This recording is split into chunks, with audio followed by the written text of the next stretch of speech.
السلام علیکم ورحمۃ اللہ وبرکاتہ۔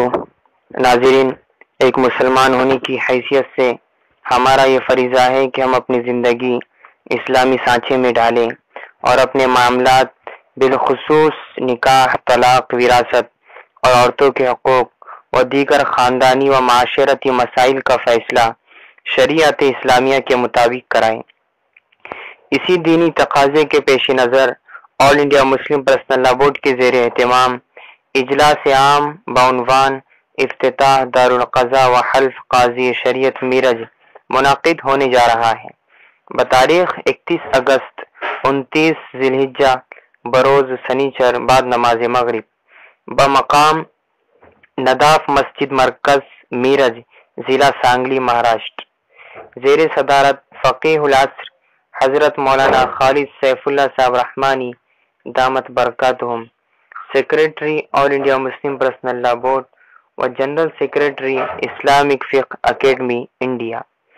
مہمان خصوصی نمونہ اسلاف حضرت مولانا مفتی عبید اللہ صاحب اسادی دامت برکاتہم، شیخ الحدیث جامعہ عربیہ ہتھورا باندہ، حضرت مولانا مفتی عتیق احمد صاحب بستوی دامت برکاتہم، کنوینر دارالقضاء کمیٹی، رکن عاملہ آل انڈیا مسلم پرسنل لا بورڈ، حضرت مولانا قاضی تبریز عالم صاحب دامت برکاتہم، آرگنائزر دارالقضاء کمیٹی آل انڈیا مسلم پرسنل لا بورڈ۔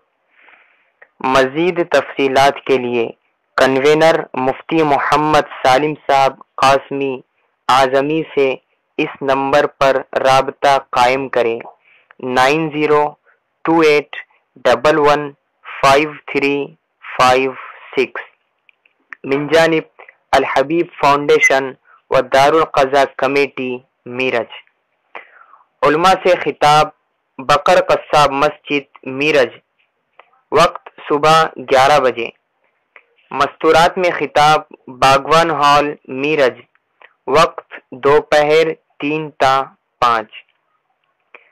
تمام مسلمانوں سے عموماً اور میرج و سانگلی شہر کے علماء ائمہ حضرات سے خصوصاً گزارش ہے کہ زیادہ سے زیادہ تعداد میں شریک اجلاس ہو کر علماء کرام سے استفادہ کریں اور نظام قضا کو استحکام بخشیں۔ آپ تمام سے اپیل کی جاتی ہے کہ اس پروگرام کو کامیاب بنانے کے لیے اس میسج کو زیادہ سے زیادہ اپنے دوست احباب میں شیئر کریں۔ اگر آپ نے اب تک ہمارے اس چینل کو سبسکرائب نہیں کیا ہے تو سبسکرائب کر لیجئے۔ جزاک اللہ خیرا و احسن الجزاء۔ السلام علیکم ورحمۃ اللہ وبرکاتہ۔